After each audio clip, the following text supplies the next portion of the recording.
Le projet MycoAct porte sur le risque de développement de moisissures sur les chantiers de construction neuve, puisqu'en effet c'est une problématique qui a été mise en lumière par un certain nombre d'études, notamment le projet Ishakai, qui s'intéressait à l'impact de la phase chantier sur la qualité de l'air intérieur. MycoAct a réuni 5 partenaires qui sont le CSTB, l'AQC, le HESP, le CETIAT et le bureau d'études Indigo pour la coordination. Le projet s'est déroulé sur une période de 5 ans, de fin 2018 à fin 2023, et a représenté un budget global d'un peu plus d'1 million d'euros.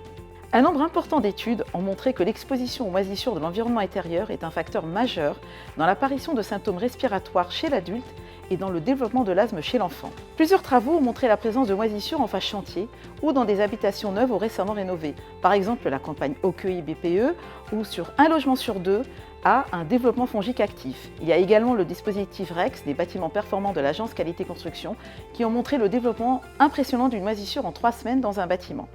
Plusieurs projets donc ont confirmé cela et le projet MycoAct, cofinancé par l'ADEME dans le cadre de 2 appels à projets Bâtiments responsables et Cortea, porte sur les besoins de connaissances sur le développement fongique, sur les liens entre les phases chantier et exploitation, sur les facteurs les plus déterminants ainsi que sur des solutions techniques à mettre en œuvre, notamment en phase chantier, pour réduire l'excès d'humidité et le risque des développements fongiques. MycoAct avait 2 objectifs principaux. Un premier objectif scientifique qui était de mieux comprendre les dynamiques de développement fongique sur les chantiers de construction neuve et un second objectif plus opérationnel qui était de formuler des recommandations à l'attention des professionnels du bâtiment.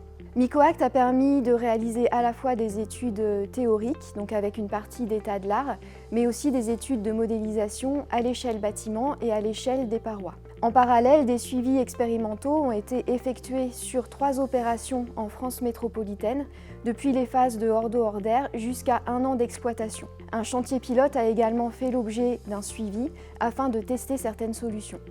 Les suivis expérimentaux réalisés sur les sites ont permis de mettre en évidence que tous les logements sont tous contaminés, au moins une fois pendant la durée des suivis, et qu'il y a un changement de type de contamination fongique entre les phases chantier et les phases exploitation. En phase chantier, il y a une prédominance de cas avec une source endogène de spores sans activité fongique. Parmi les causes identifiées figurent l'impact de la remise en suspension de poussière déposée au sol, la mise en place de plaques de plâtre contaminées et l'impact de défauts d'étanchéité ponctuels.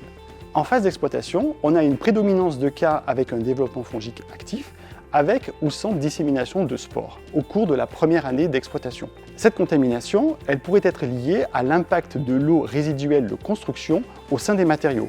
Cette hypothèse sera vérifiée par la réalisation de mesures complémentaires en 2024 sur un des sites. Les professionnels du bâtiment ont un papier prépondérant vis-à-vis du développement fongique pendant la phase chantier.